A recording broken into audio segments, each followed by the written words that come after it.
watching my grandmother, watching my mother, watching my aunties, where storytelling is just a part of the fabric of life. Storytelling is the nucleus of our humanity.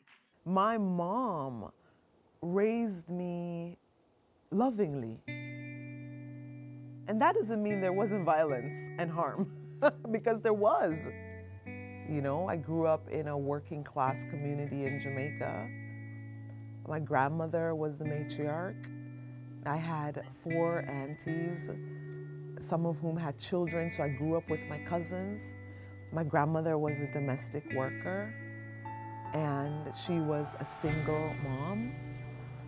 And my mom had me very young. And so I was parented by my grandmother and my aunts and some of my cousins.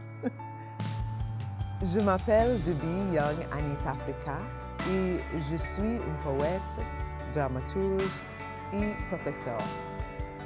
My mom, as a young mother, really tried her best to curb certain behavior patterns that were inherited from enslavement.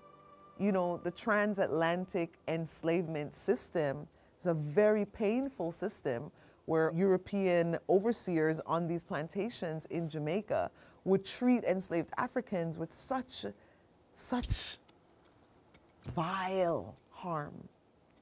And much of that behavior, the beatings, the verbal violence, was passed down in the bodies of those very enslaved people.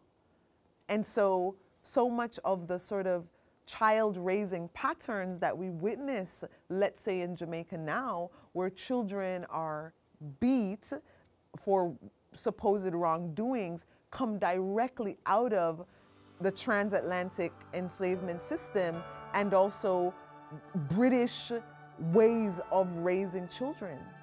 So, you know, I was raised in that.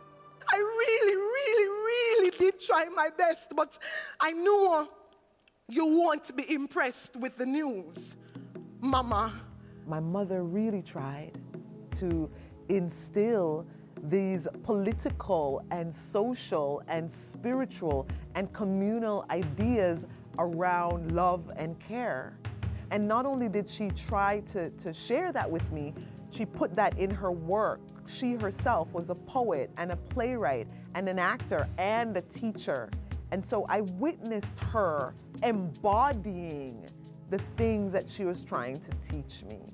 The emotions, the spirit, the trauma, the excitement, the pain is sewn into the very DNA of every cell within my body. Much of what I do, you know, that's grounded in my mother's theoretical work that she began at Jamaica School of Drama, looking at how art, and particularly dub poetry, could be used to mobilize the masses, could be moved into a theatrical form, and could be used to educate people on their culture and history. I sort of took the framework of what she was trying to say and molded that into a system that is decolonial primarily, because we're trying to understand the ways we've been colonized by these systems of oppression.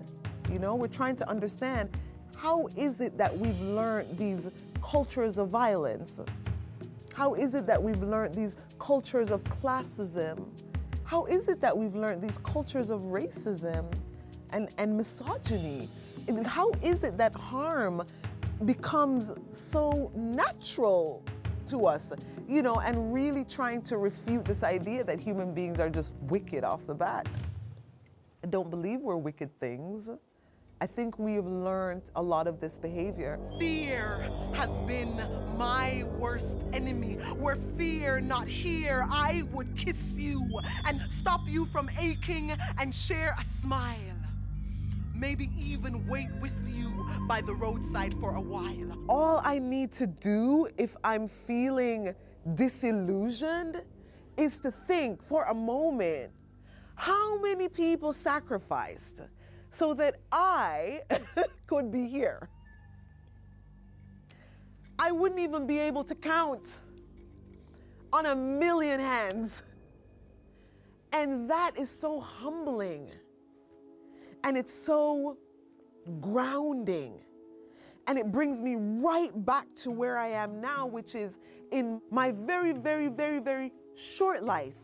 What am I gonna do so that I and the people around me, the people who, you know, my arms are only this long, so the people who I can touch if I outstretch my arms, what am I gonna do differently in my own body, in my own colonized being, my own harm-causing being? What am I gonna say, teach, write about differently that's gonna help someone else to realize the magic and the potency of their humanity?